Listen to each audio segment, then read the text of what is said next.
And McKinsey, I had no idea who McKinsey was. I mean, I honestly thought it was some cult or something, because and to be with you, I only went to the introductory session because I heard that they serve free alcohol.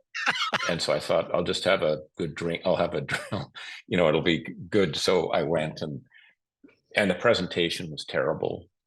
As people stood up, I joined McKinsey and I do this. I was kind of like, these are not people that I want to work. Like, it didn't click. And then I didn't have a job, and then they kept saying, this is a place you can come and you can figure out what you want to do.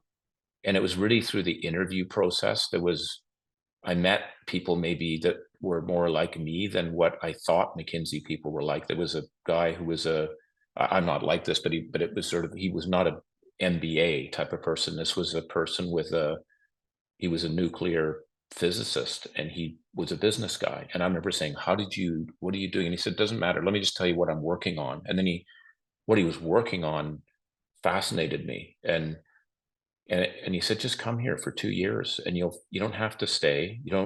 We're not trying to keep you, actually. If you don't, you made a lot of people leave after 2 years. They kind of figure out what they want to do. And this is kind of like a graduate school. That's how he positioned it. So that's what I thought. And I genuinely thought I would leave after 2 years, but I loved the work and the learning. Again, it was being put in a machine that just is going to be formally and informally, just every day you're learning with clients.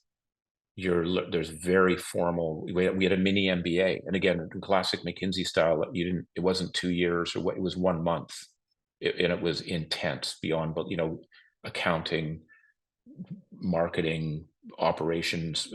It was, so there was, and that was done religiously. And I could see how it was changing me. But probably the most important thing again was mentorship. It wasn't, and by the way, it wasn't the McKinsey people so much. There was some great mentors there. It was actually clients. And so I learned that whole point about people without a degree